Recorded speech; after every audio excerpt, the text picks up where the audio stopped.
दिव्यांग महागठबंधन की बैठक संपन्न, शामिल हुए लेखपाल व मुख्य सेविका अभ्यर्थी। दिव्यांग महागठबंधन के अनुरोध को वीरेंद्र कुमार ने किया खारिज, लेंगे 18 जनवरी को जल समाधि। सरकार ने मांगी पूरी ना की तो आगामी चुनाव में 54 लाख दिव्यांग सरकार को उखाड़ फेंकेंगे। नौकरी, रोजगार, स्वास्थ्य, शिक्षा, सुरक्षा की 100% गारंटी, पेंशन 5,000 रुपया करने की मांग को लेकर कर रहे आंदोलन। कानपुर दिव्यांग महागठबंधन की बैठक शास्त्री नगर सेंट्रल पार्क बगिया में संपन्न हुई। बैठक में दिव्यांगजनों की मांगों को लेकर आंदोलन तेज करने का निर्णय लिया गया। दिव्यांग महागठबंधन के प्रवक्ता आनंद तिवारी ने महासचिव वीरेंद्र कुमार से 18 जनवरी को प्रस्तावित जल समाधि कार्यक्रम को स्थगित करने का अनुरोध किया, जिस वीरेंद्र कुमार ने यह कहकर ठुकरा दिया कि बिना कुर्बानी की सरकार नहीं देने वाली है। लेखपाल अभ्यर्थी गाजीपुर के अभिषेक की आत्महत्या की घटना हम भूले नहीं हैं। सरकार दिव्यांगजन को आत्महत्या के लिए मजबूर कर रही है। इसके बाद तय हुआ कि 18 जनवरी को जल समाधि कार्यक्रम में पूरे प्रदेश के दिव्यांगजनों को शामिल किया जाएगा। ज्ञातों को मुख्य सेविका व लेखपाल अभ्यर्थियों को नौकरी दिलाने, दिव्यांगजनों की नौकरी, रोजगार, स्वास्थ्य, शिक्षा, सुरक्षा की 100% गारंटी, पेंशन 5,000 रुपया करने के लिए 1 साल से अधिक समय से आंदोलन चल रहा है। मुख्य सचिव, राज्यपाल के सचिव, दोनों डिप्टी सीएम, सत्तापक्ष व विपक्ष के सांसद, विधायकों सहित शासन के सभी अधिकारियों से फरियाद की जा चुकी है। महागठबंधन के प्रवक्ता आनंद तिवारी ने बताया कि जल समाधि आंदोलन को सफल बनाने के लिए जनपद स्तर पर डोर टू डोर जनसंपर्क अभियान चलाने के लिए दिव्यांग संगठनों से अपील की जा रही है। आनंद तिवारी ने कहा कि सरकार दिव्यांगों को कमजोर आंकने की कोशिश न करे, वरना परिणाम गंभीर होंगे। बैठक में शामिल राष्ट्रीय दिव्यांग पार्टी के जिलाध्यक्ष राहुल कुमार ने कहा कि दिव्यांग महागठबंधन पूरी तैयारी से आंदोलन को चला रहा है। हम महागठबंधन के साथ हैं। सरकार को मांग पूरी करने पर उसकी कीमत चुनाव में चुकाना पड़ेगा।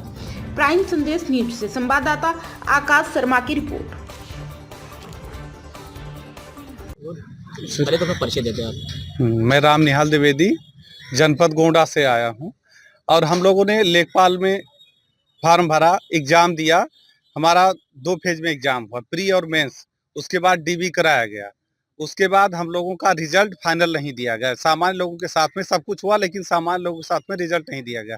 8,085 सीट पे वैकेंसी आई थी, 309, और उसमें से हम लोगों का ओएच दिव्यांगों का 122 सीट था।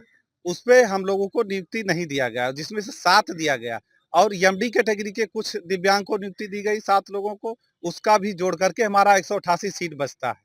हम लोग उसी के लिए लड़ रहे हैं। लगभग 13 महीने हो गया हम लोगों को इको गार्डन में धरना देते हुए।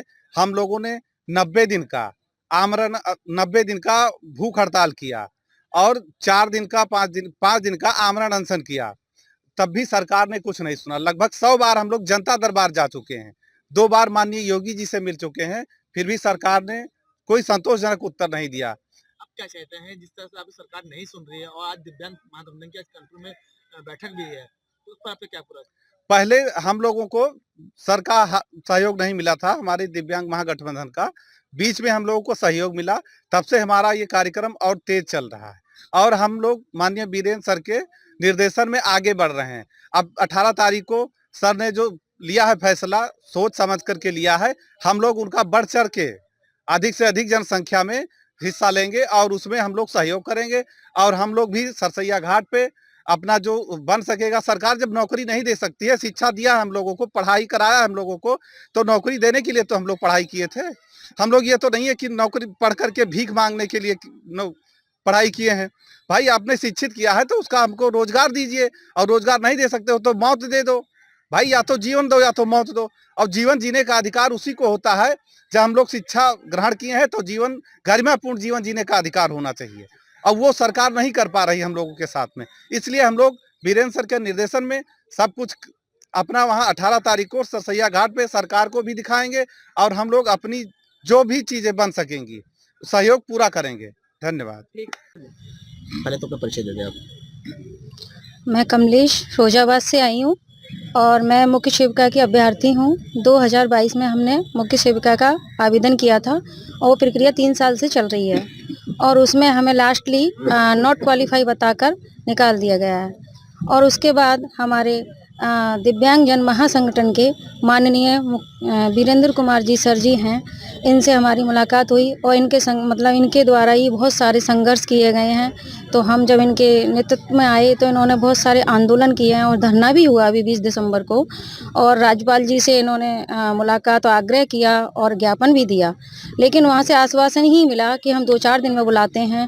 फिर आज तक वहाँ से कोई भी कॉल नहीं आई और हम लोगों की कोई मतलब पुकार सुन नहीं रहा है। हमारे जो सर हैं वीरेंद्र कुमार जी, ये जल समाधि लेने का इन्होंने निर्णय लिया है 18 जनवरी को। सरकार को इतना भी नहीं आ रहा है कि इतनी ठंडी में हमारे लिए एक मतलब एक एजेंट हैं और हमारे सर इतना कुछ त्याग कर रहे हैं, उनको एक शर्म भी नहीं आ रही है कि दिव्यांगों के लिए लड़ रहे हैं वो। और ये सरकार कहती है कि दिव्यांग जन देवी का अंग है, ये क्या कार्य कर रही है, कुछ समझ नहीं आ रहा है। और एक हमारे ये सर हैं जो इतना त्याग देने के लिए तैयार हैं, क्या सरकार के कान पे कुछ चूं भी नहीं रेंग रही है? क्या अंधी हो गई है कि बहरी हो गई है सरकार? वोट सबसे चाहिए, हम चाहते हैं हमारी मांगे पूरी हों, नहीं कोई भी प्रदेश का दिव्यांग जन वोट नहीं देगा। और हमारी मांगे पूरी नहीं हुई तो हम धरना भी करेंगे, आंदोलन भी करेंगे और मतलब बहुत हद तक जाएंगे जब तक सुनेगी नहीं सरकार। आज दिव्यांग महागठबंधन की बैठक है, उस पर आपने आज सभी लोगों को बुलाया है, किस लिए बैठक करी आज की? देखिए, पूरे प्रदेश के दिव्यांगजन यहाँ मौजूद हैं। कोई कुशीनगर से आया है, कोई गोंडा से आया, बस्ती से आए हैं, तमाम जिलों से लोग यहाँ पर मौजूद हैं। और दिव्यांग महागठबंधन की बैठक इसलिए बुलानी पड़ी कि पिछले 13 महीने से इको गार्डन लखनऊ में दिव्यांग साथी हमारे लेखपाल अभ्यर्थी, मुख्य सेविका अभ्यर्थी आंदोलन कर रहे हैं। हम लोगों ने बीजेपी कार्यालय घेरा, प्रदेश कार्यालय, वहां पे मुख्य सचिव से वार्ता कराई गई। हम लोगों ने गवर्नर हाउस घेरा, वहां पे उनके सचिव से वार्ता कराई गई।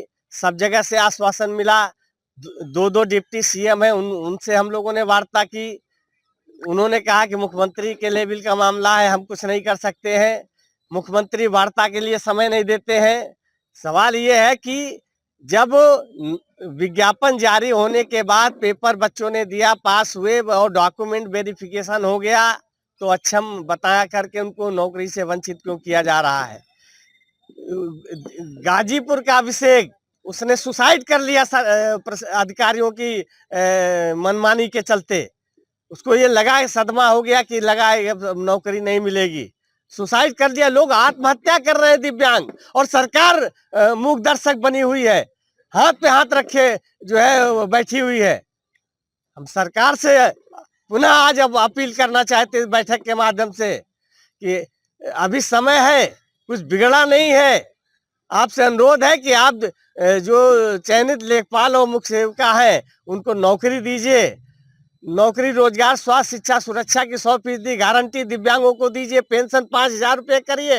अगर ऐसा नहीं करते हैं आप तो 18 जनवरी को कानपुर के सरसैया घाट में जल समाधि लेना हमारी मजबूरी है।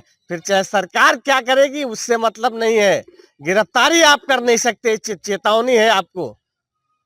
आपने खटोला विशाला वाला आपने किया, आपने कटोरा मांग के भीख भी मांगी, आपने जल समाधि, इस बार जल समाधि लेने आ रहे हैं, 3 आपने किया, जब भी सरकार की सुनने से क्या कहना चाहेंगे?